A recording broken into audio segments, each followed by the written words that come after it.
Support comes from the Missouri Forest Products Association, committed to conservation and careful management of the state's forests to make them more resilient and better habitats for wildlife. ChooseWood.com. From St. Louis Public Radio, this is St. Louis on the Air. I'm Alex Hoyer. This is where sound comes from.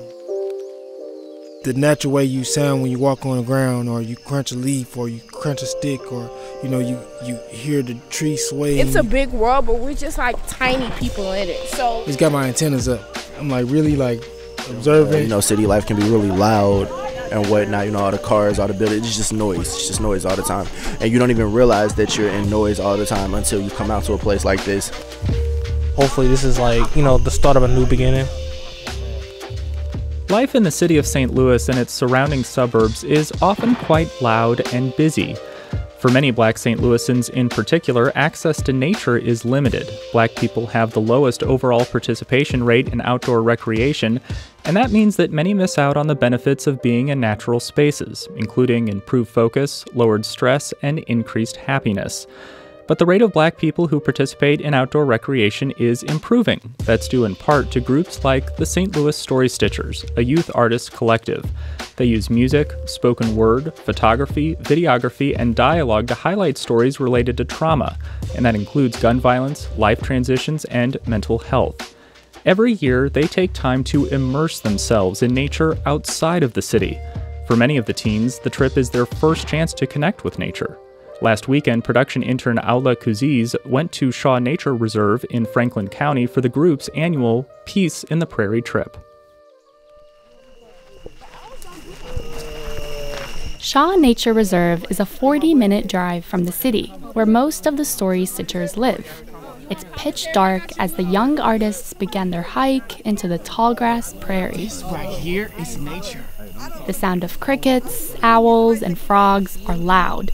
Nearly as loud as the group's chatter and footsteps. Oh God, I heard an owl over here, cuz. I know y'all heard that. Stepping onto a wooden bridge, the hikers turn to face a pond covered with water lilies.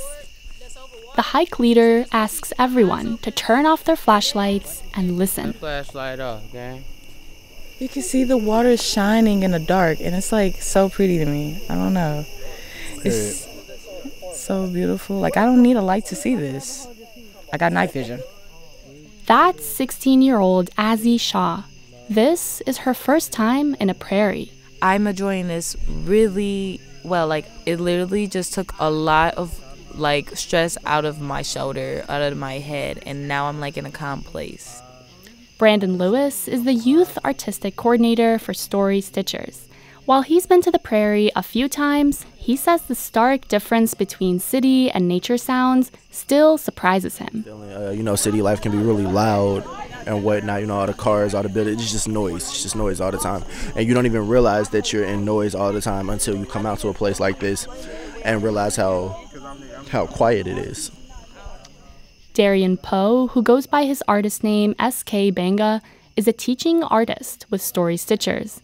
The longtime artist and music producer says he's always in a production mindset, but right now, he's soaking in all that the prairie has to offer.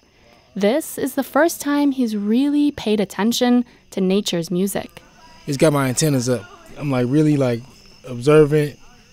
I'm watching everything, but I'm also taking time to hear the crickets in the background, taking time to really see what does nature sound like. And I think that it's a really cool experience to actually be submerged in it, as opposed to actually be dealing with emulators all the time, fake sound, or just creating sound from nothing.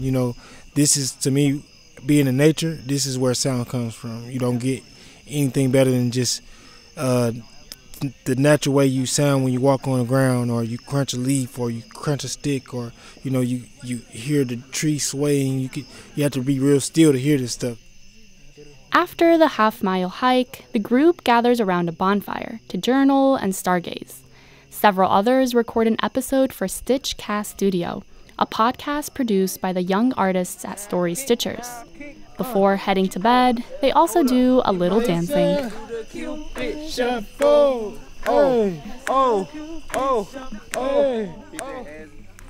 The next morning, the group meets up with Jessica Kester, Senior Manager of Education and Visitor Experience at Shaw Nature Reserve.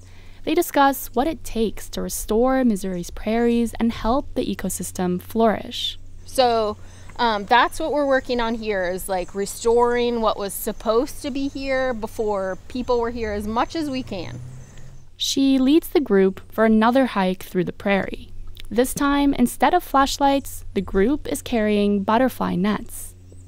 Millions of monarch butterflies are making their annual migration to Mexico, and Jessica tasks the group with catching a few in order to tag and track them as they make their journey to warmer areas. So we're gonna sweep, we got a butterfly, we're gonna flip it so that we end up with our butterfly up here. Got it? The group makes many attempts, but it's difficult to net the bright orange bugs. Eventually, SK catches one. He got a monarch, yeah. Jessica and SK hold the butterfly in order to place a small sticker on its body. Oh wow, somebody take a picture of that. I have a butterfly in my hand. Oh my gosh. The sticker identifies the location and date of the catch, and that the monarch is female. And then if somebody finds this, they're gonna know that AHUN 709 was the butterfly that you all caught today. Oh, cool. We all connected by that number, y'all. After tagging, SK opens his hand and releases the butterfly, who they've nicknamed Peter. Jessica will keep an eye on its tracking number and let the group know if it makes its way to Mexico. I let her go out of my hand. Okay. Bye-bye, Peter. She out of here. Retreats are commonplace for people wanting to get a break from their daily routines. For the young story stitchers artists, the annual Peace in the Prairie trip at Shaw Nature Reserve is one of the few chances they have to connect with nature. Lamar Bradford says this trip offers a reset and a chance to renew. Been having a hell of a year, honestly. Ups and downs. Been down for a couple months now. Hopefully this is the start of a new beginning. Tradon Rogers, who goes by Tradon Inspires, is a spoken word poet. He says he wants to better understand the prairie ecosystem and in turn, better understand himself. This experience so far has in a way helped me to understand myself through nature and just the different sounds, just how still it is and how much we don't know about it.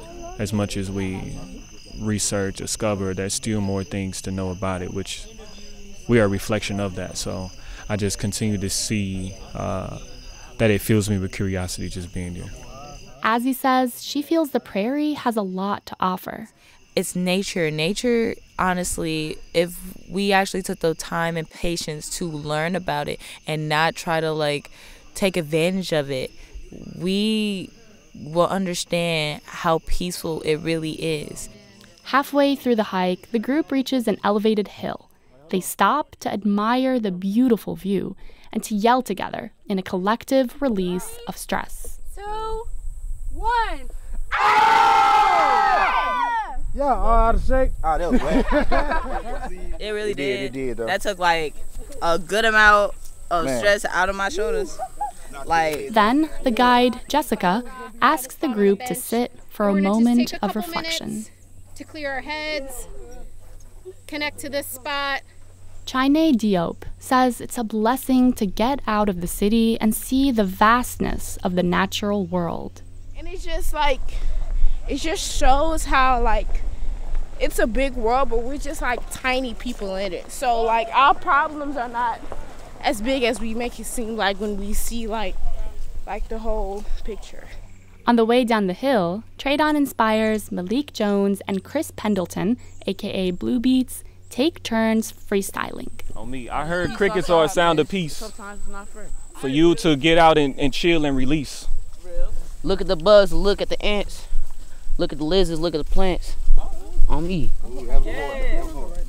Don't see no cows, no need for no dairy. We getting this peace out here in the prairie. I feel the sun, I feel the air, I feel the sweat. They said nature's scary, but nature can be kind if you just relax and ease your mind. Ease your time. Let these distracted thoughts pass. Take off your shoes and walk in the grass. And let it last. Don't let it pass. But also be careful. Don't walk in the scat. Like many on the trip, Azzy shares that she went into the weekend with goals to produce poetry or music inspired by her experiences in nature. She shares some lines of poetry she wrote about the night sky. Much love to the outdoors for showing me things I never felt before. And for that, I'm just very grateful. The stars are very beautiful, and when they shine so bright, it makes me want to cry. Cry all these feelings that are deeply inside of me. As the trip comes to an end, Jelani Penny Johnson says he plans to bring the calmness he felt in the prairie back into his daily life. I think I will take away the peace and the serenity of it.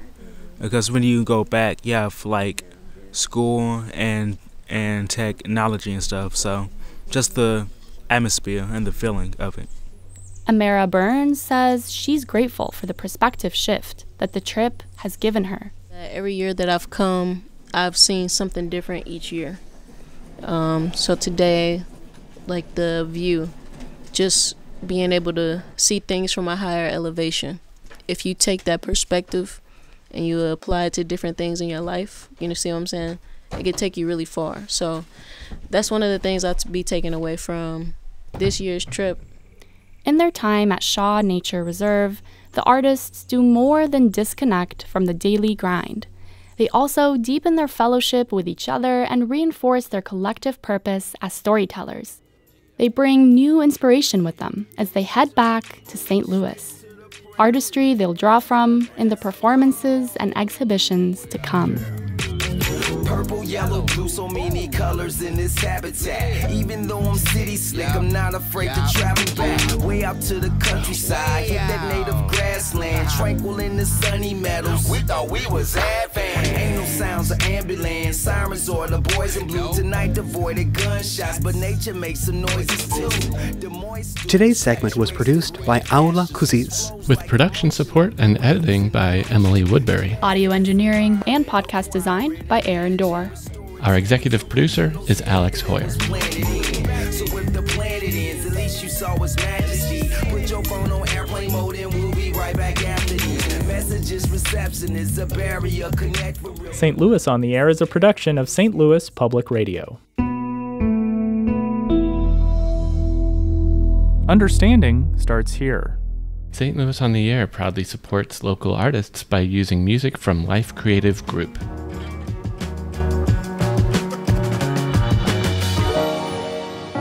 Do you find yourself regularly listening to episodes of St. Louis on the Air? Suggest us to a friend you think might enjoy our conversations. And leave us a review and rating on Apple Podcasts on the App Store. It's the simplest way to help people discover our show. Thanks. St. Louis Public Radio is a member-supported service of the University of Missouri St. Louis.